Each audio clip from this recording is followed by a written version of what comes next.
जाने से पहले सबसे पहले मैं बात करना चाहूँगा जो हुकूमत ने 27 यूट्यूब चैनल बैन किया है उसमें आपका भी नाम है। आप तो बहुत फेमस हो रहे हैं ऐसे। तो हम आपकी स्पोर्ट में इधर इंटरव्यू देने आए हैं और हम नहीं पूरा पाकिस्तान आपकी स्पोर्ट में है। और जो हम टॉपिक है कि आपने बात की कि तुर्किश पाकिस्तान आया हुआ है, जैसा कि हमने देखा कि जो संदूर ऑपरेशन हुआ था उसमें तुर्की ने पाकिस्तान की बहुत सपोर्ट की। पाकिस्तान में जब वो इंडिया वाले रात को कह रहे थे कि नेवी अटैक होने लगा, ये होने लगे, हम ये कर देंगे वो कर देंगे, तुर्की ने ना सिर्फ एक मुस्लिम ब्रदर के मौका पर एक साथ दिया बल्कि उन्होंने अपने बैरी जहाज हर किस्म से पाकिस्तान की सपोर्ट की और ये एक मुसलमान का हक भी था एज अ ब्रदर। तो अभी जो तो मुश्किल में फंस गया ना, भारत ने दुश्मनी ले लिया टर्की से। जी यही होता है, दुश्मन का दुश्मन हमारा दोस्त। तो इंडिया ने यही एक अमल अपनाया है कि वो तुर्की के दुश्मन के पास गया और उसे अपना दोस्त बनाया। ऐसे जैसे इंडिया उनके पास गया, क्योंकि इंडिया पूरी दुनिया में रुसवा हो चुका है। इंडिया को कोई मिल ही नहीं रहा, G20 में गए रुसवा हुए, मोदी को कोई पूछ ही नहीं रहा।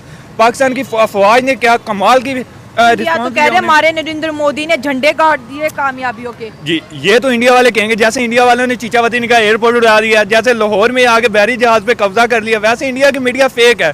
तो इंडिया की मीडिया जैसे कह रहे हैं कि मोदी रुसवा नहीं हुआ, मोदी ये साफ नजर आ रहा है मोदी रुसवा। लास्ट टाइम ये इंडियन का व्हाइट हाउस में एक मोदी का बंदा गया, ट्रम्प ने उसे मिलना गवारा नहीं किया। तो ये इंडिया की रुसवाई नहीं तो और क्या है। नहीं, अभी एक तो बड़ी अंदर की खबर है कि जब से ऑपरेशन सिंदूर हुआ नरेंद्र मोदी ने इंडिया के डिफेंस के ऊपर करोड़ों रुपए खर्च करना शुरू कर दिए हैं और भी खतरनाक तैयारियां। जी जैसे मर्जी करोड़ों रुपए, ये जो जंग होती है जिगरे से होती है, ये पैसे से नहीं होती। ये पाकिस्तानी फौज ने ये साबित करके दिखाया, जैसा कि राफेल तैयारों को गिराया, उनका एयर डिफेंस सिस्टम 2 मिनटों में तबाह करके रख दिया। इंडिया पूरा एक तरह फील चुका था कि हमने किया क्या है। वो कह रहे हैं कि हमने ये, अब वो जाके वादा कर रहे हैं कि हमारी इतने लाशें गई हैं, हमारे इतने स्पाई गए हैं। अब सब कुछ वादे हो रहा है। राफेल कंपनी ये इस चीज़ को मान रही है कि राफेल गिरे हैं। अगर बात करें, जब इंडिया साइप्रस गया, नरेंद्र मोदी साइप्रस के, ग्रीस को 1500 किलोमीटर वाला लॉन्ग रेंज जो है क्रूज मिसाइल दिया कि आप टर्की को टारगेट करो। इंडिया इस वक्त टर्की के दुश्मन कंट्रीज को सपोर्ट कर रहा है। हम ये प्रेडिक्ट कर रहे थे कि टर्की के ऊपर कोई फर्क नहीं पड़ेगा, लेकिन फर्क पड़ा। टर्की के डिफेंस मिनिस्टर पाकिस्तान आ गए सपोर्ट लेने के लिए। जी जब आप खुद मशहूर नहीं होते, बहादुर नहीं होते, तो फिर आप बुज़दिल बन के ऐसी हरकतें करते हैं। जैसा कि उन्हें पाकिस्तान के साथ मुकाबला इंडिया बिल्कुल नहीं कर सका। अब इंडिया इस तरह मुकाबला नहीं कर सका तो जिन ममालिक ने हमें सपोर्ट किया है उनकी टांगे खींचने पे लगा हुआ है। तो ये इंडिया का बहुत पुराना एक अमला है, लेकिन इसमें वो कामयाब नहीं होगा। क्या करने आया पाकिस्तान? पाकिस्तान की अवाम, पाकिस्तान के फौज करने क्या आया पाकिस्तान? तुर्की, जैसे कि तुर्की ने पाकिस्तान की सपोर्ट की है। तो एज अ ब्रदर पाकिस्तान को भी चाहिए कि आप तुर्की की सपोर्ट करें।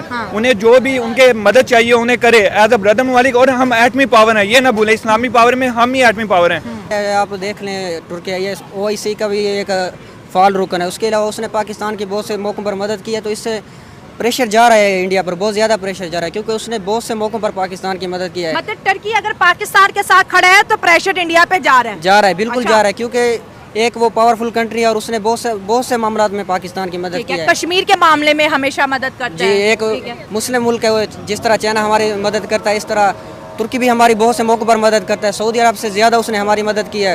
और उसके अलावा वो बहुत फाल कंट्री है, बड़ा हर किस्म के मामलात में आप देखते जाएँ।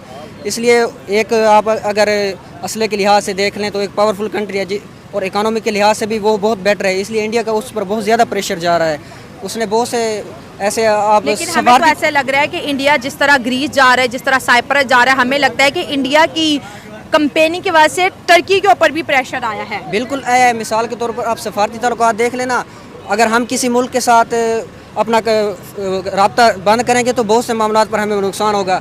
पाकिस्तान में ऐसे चलते रहते हैं। कभी कहते थे फ्रांस के सफ़ीर को मार दिया, तो इस तरह इमरान खान ने कहा था सफारती ताल्लुकात बंद करने से बहुत ज़्यादा नुकसान होता है। मिसाल के तौर पर आप वो एक्सपोर्ट इंपोर्ट की बात कर लें तो बहुत ज़्यादा नुकसान होता है। इसी तरह अब इंडिया भी एक बहुत अच्छा मुल्क है इकोनॉमी के लिहाज से। बहुत सारी ऐसी चीज़ें जो वो बना रहा है, बहुत सारी चीज़ों में वो बहुत ज़्यादा आगे है। मिसाल के तौर पर वो तुर्की उससे कुछ एक्सपोर्ट करता होगा, कुछ इंपोर्ट करता होगा। क्या बात, इसलिए वो थोड़ा सा जो जब सफारती ताल्लुकात रुकेंगे ना, दोनों ममालिक पर प्रेशर डिस्टर्ब होगी। इंडिया और टर्की की ट्रेड डिस्टर्ब हो गई है। जब वो किसी दाना का कॉल है ना, अगर आपने किसी को जेर करना है अपने नीचे, सबसे पहले आप अपनी इकोनॉमी को बहुत ज़्यादा स्ट्रॉन्ग करो और दूसरे लिहाज से आप ट्रेड में आप बहुत ज़्यादा आगे। जो ट्रेड से असले की बुनियाद पर जंग नहीं जीती जाती, हमेशा जंग जीती जाती है तो ट्रेड की बुनियाद पर जीती जाती है। बिल्कुल असले की बुनियाद पर कोई नहीं जीता। अब अमेरिका पावरफुल है, चाइना पावरफुल है, असले की बात नहीं है। सारा कुछ वो इकोनॉमी के लिहाज से हमसे आगे है।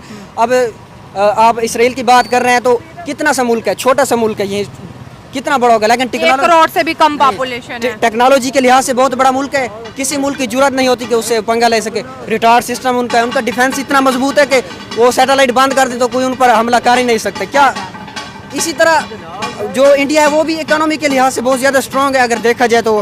Respectfully I am really sorry, क्योंकि वो हमारा हरीफ है लेकिन वो हमसे बहुत आगे जा चुका है। सच को भी तस्लीम हाँ, करना सच चाहिए ना, तस्लीम इतना झूठ भी ना बोलो कि